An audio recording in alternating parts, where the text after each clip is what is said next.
What's going on, everybody? Welcome to the Vikings Now by Chat Sports. My name is Patrick Siepman, and coming up on today's show, I want to talk about JJ McCarthy, Kevin O'Connell, and Kwesi Adofo-Mensah. And we're going to have some tough conversations on today's show because it's a head coach, quarterback, general manager league. After the Vikings fell to 4-7 after their loss to the Green Bay Packers 23-6, we got to address it on the head and talk about those three people here for the Vikings organization. But before we dive into it, if you guys could hit that subscribe button today.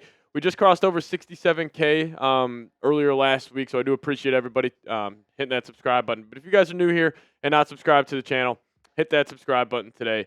And let's start off talking about JJ McCarthy, because obviously a lot of conversations going on with number 9, and it was another really bad game today. I don't think he was the biggest reason for the Vikings losing this game to the Green Bay Packers, but he had a huge piece of the pie. I thought the offensive line play was terrible. I thought Kevin O'Connell's play calling was terrible, but also JJ was just flat out bad. He is a guy that is playing with no confidence right now. He just has no feel for the NFL game. He is very jumpy. His mechanics are bad. He is just playing bad football. So we know that. He looks terrible. Now the question becomes is what do the Vikings do? I think it would be absolutely ludicrous to turn the Max Brosmer or turn the John Wolford or anybody else. Like, the Vikings don't have another quarterback on this roster who I think we need to see, because I understand Max Brosmer, went to Minnesota. He was a Golden Gopher.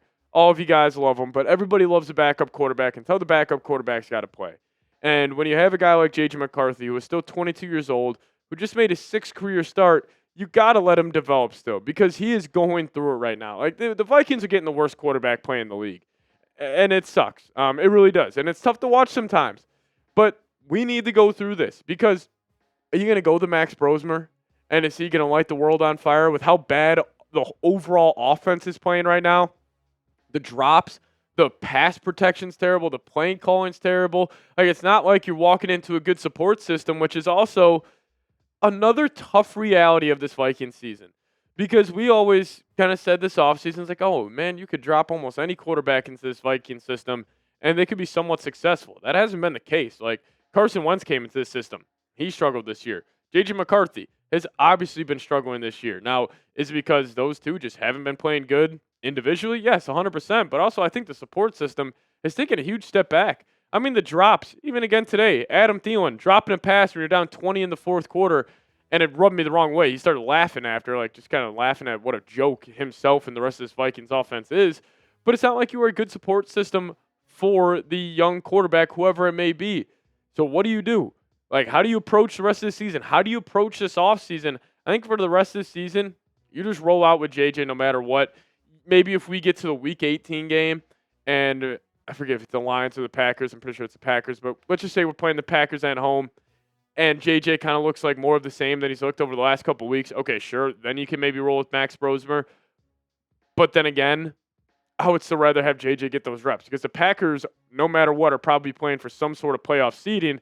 So I would rather just go, stick with JJ, have him get that experience. But, also with JJ, like, what do you do this offseason? I think maybe you bring in another quarterback and you have kind of like an Indianapolis Colts situation where you had Anthony Richardson. They brought in Daniel Jones just to get more competition in that room, because it also was overarching bigger deal this offseason was, why don't you bring in a backup quarterback? Like, JJ's struggling. He clearly has no confidence. He clearly needs to take a couple of days off, maybe a couple of weeks off, and try to figure this thing out. But the fact that you don't have a backup quarterback that is a veteran who you feel comfortable going to, this is the product we're getting right now. And it's incredibly disappointing, because quarterbacks fail organizations, and obviously it happens a lot, but organizations fail quarterbacks. And I almost wonder if the Vikings throwing him out there is just shooting his confidence, and you should have brought in another backup quarterback this offseason. Instead, you're rolling out with a kid who was 22 years old, coming off a torn meniscus, and you signed Carson Wentz before the season, about a week before the season started. Just the process there is still so frustrating. So, listen, I'm not done with JJ by any means. Also, again, one more point I'll make, if I want to pay devil's advocate to this whole situation. Think about 3 of the 4 teams he has just played. I'm not even going to count the Chicago Bears, but the Bears are 8-3. He was on the road against the Lions. He was at home against the Ravens. Bears at home, on the road against the Packers. Those are 4 really good football teams. It's not like he's playing in the NFC South and he gets to play the Saints, the Falcons, the Panthers. He has had a brutal go. So again, just be patient. It looks terrible right now, but again, you saw that pass to Justin Jefferson late in the first half, which was such a big-time throw when his mechanics were right. But again, being an NFL quarterback is about consistency. So I'm not giving up hope just yet. But again, you guys let me know your thoughts. Are you done with JJ McCarthy? Y for yes, M for no. One guy who will not be on the Vikings next season, and then I'll talk about Kwesi and Kevin O'Connell here in a second. TJ Hawkinson's got to go. The guy just doesn't get open anymore. He is slow-footed. There's no physicality with him whatsoever. I can't believe KOC pulled out the tush-push on that play. But the Vikings are strapped for cash. And, again, I'm not trying to use this as a reason to dunk on TJ. This is more about just the cap space for the Vikings. You could cut him, save around $15 million. I think you're going to have to do it and completely reset what you have offensively because it's just not good enough. I understand the quarterback play you're getting is poor, but the Vikings got the highest drop percentage in the NFL this season over the last decade. Like, the receivers haven't been helping you out at all. Adam Thielen, he'll retire. Harrison Smith will retire. They'll get a lot of new blood in that organization or on that team. And then also quickly here on the offensive line, the offensive line was doing really good in the first half, getting downhill. They got their ass handed to them in the second half. And what was concerning is Christian Darrisaw doesn't look like the same guy coming off that torn ACL, MCL. And I think that was, again, like we've seen guys like, specifically in the Vikings organization, we've seen guys like Adrian Peterson come back 10 months later from a torn ACL, and he looks fantastic. Like sometimes, especially these bigger offensive linemen, hit a torn ACL, MCL, like CD. Yeah, he got his ass handed to him by Micah Parsons today. Most offensive linemen would, but when you're paying him top of the league money, you at least want him to compete with Christian Darrisaw. So I didn't think he was too good today. Donovan Jackson looks fine. Wolf Fries is a bust. That was a waste of a whole lot of money.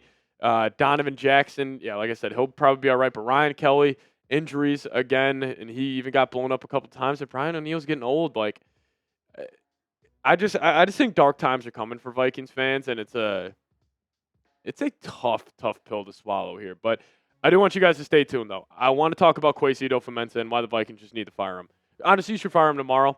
I'll talk about that here in a second. But I do want to give a massive shout-out to today's presenting sponsor, and that is Factor Meals. Now, if you guys want to eat smart, head over to factormeals.com/VikingsChat50off and use promo code VikingsChat50off to get 50% off your first box plus free breakfast for 1 year. The fall season always feels like a reset. Between back-to-school, busy routines, and shorter days, finding time to cook can be tough. That's why I love Factor. The chef-prepared, dietitian-approved meals make it easy to stay on track and enjoy something comforting and delicious no matter how hectic the season gets.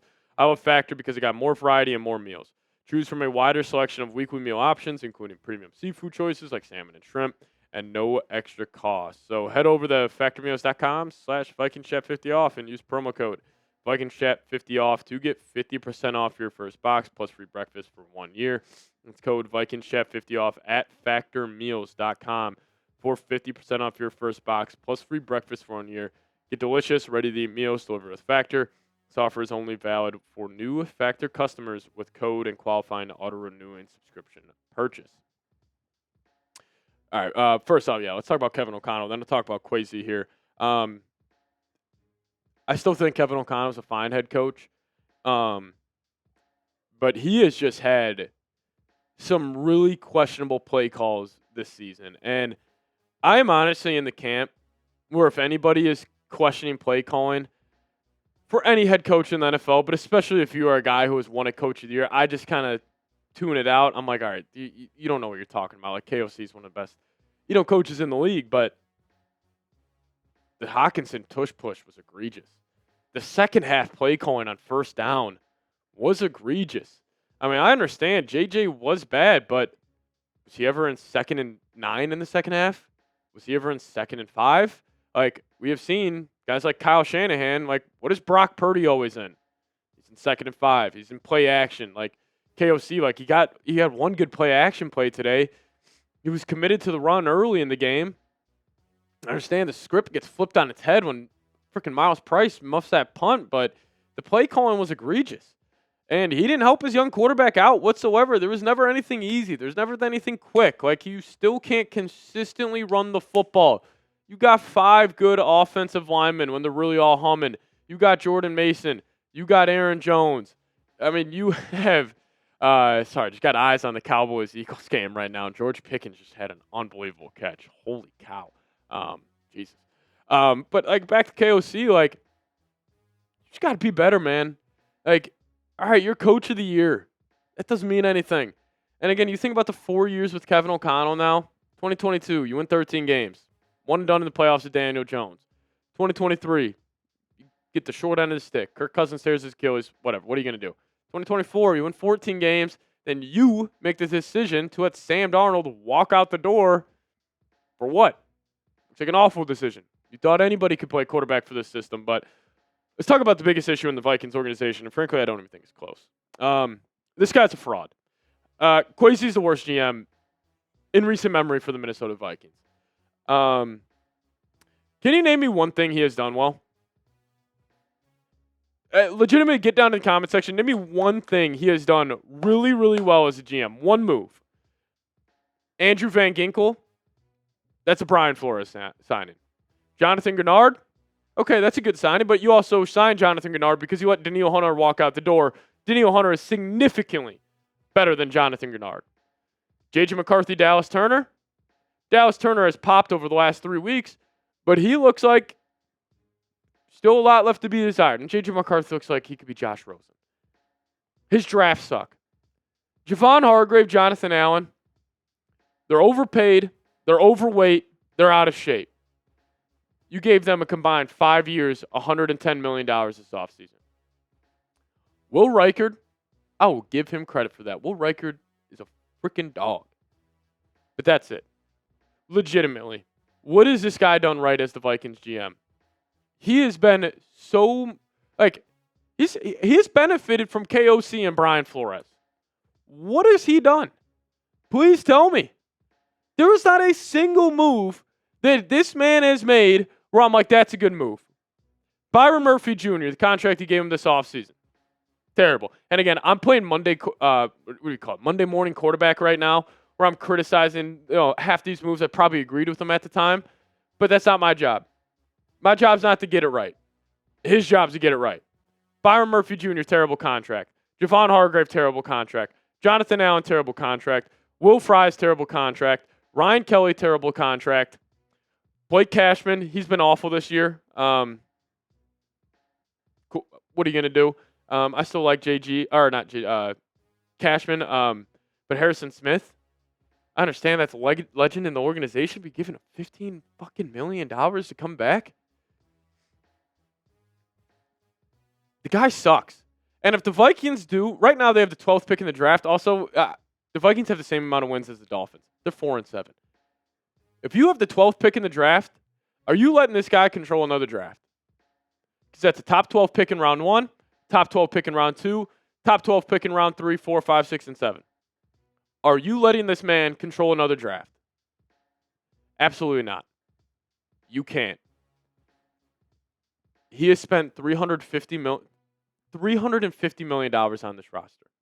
It's more than any other GM in the league on this roster specifically. And if you guys all still believe Kevin O'Connell, Brian Flores, some good coaches, then the roster stinks. But the roster is getting $350 million spent on it. It's because of him. The moves he has made are terrible. He's a terrible drafting GM. You gave TJ Hawkinson $30 million. Or $20 million per year. That's my TED Talk. I had to get that off my chest. Bad time to be a Vikings fan. It's truly disappointing. But if you guys made it to the end of today's show, hit me with those skulls down below. We're getting out of here. Let's go Vikes.